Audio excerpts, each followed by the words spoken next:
everyone, and today I'll be baking a cake. It will be a poppy walnut cake with cream caramel.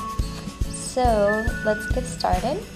We need a cup of poppy seeds, half a cup of chopped walnuts, 6 eggs at room temperature, 1 can of sweetened condensed milk cooked, 3/4 cup of sugar, a cup and a half of cream cheese at room temperature, and a cup of whole wheat pastry flour. Make sure it's pastry. So let's get started. So our first step is to beat the eggs and sugar on high until pale in color. So about 3 to 5 minutes. So just like that, it looks pale in color. It took me about 5-6 minutes. So now we're gonna throw in our walnuts and our poppy seeds, and we will gently fold it in, and our flour.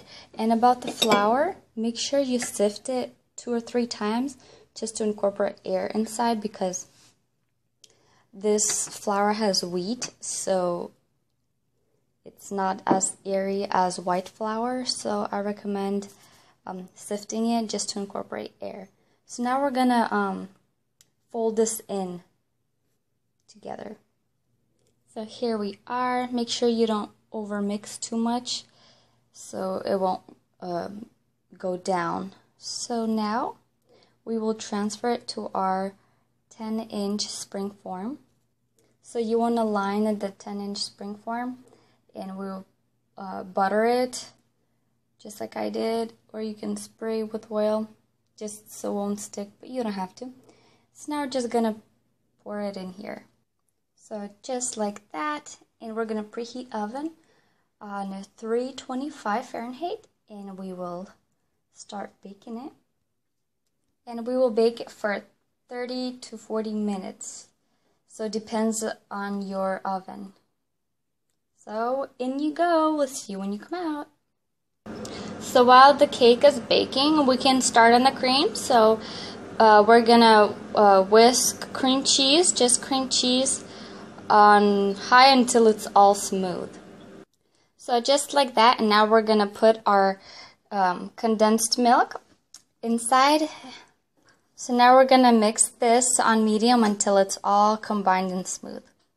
So this is what it looks like. So now we're gonna refrigerate until ready to use. So the cake came out perfectly, and that's me checking in the middle if it's done. So now we're gonna let it cool before we put in the cream. So after it's cooled, we're gonna unseparate everything, the parchment paper, and we're gonna slice the cake in half. So here's our beautiful cake. It has cooled down. So now we're gonna take a knife, make sure there's like little bumps. We're gonna go down the middle, and we're gonna cut it down. So just go like that all the way around to make 2 cakes. So here we are, gorgeous cake. So now, to keep it a little more moist, I mixed some water with sugar, about like 3-4 tablespoons of water and about a tablespoon of sugar, and I just mixed it up.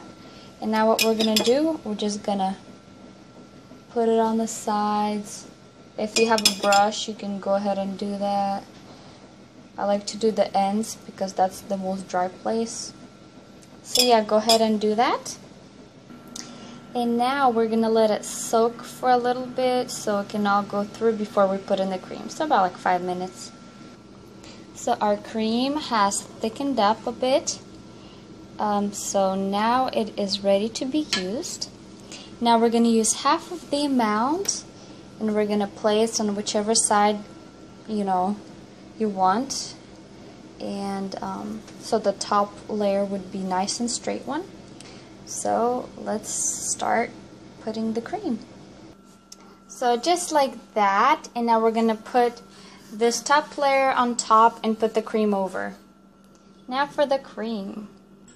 So here we go, all nice. So now We can either, if you want, you can leave it like that. I want to put some chocolate shavings on top just for decoration. So if you want, you can do that, and I'll show you what I mean by shaving. So here we are. Here is the ready cake. So make sure you put it to refrigerate right away so the cream won't be melting. So here you guys go. Enjoy. And I put caramel on top. I also, for just additional, which you don't have to put. You can put crushed nuts. You can just leave it with that. All up to you. So yeah, and you guys enjoy this wonderful cake, and like and subscribe my YouTube channel, and you will receive my other videos that I'll be posting, and it's just gonna be an update. So you guys have a wonderful day and enjoy this wonderful cake, as I will. Alright, see you guys next time.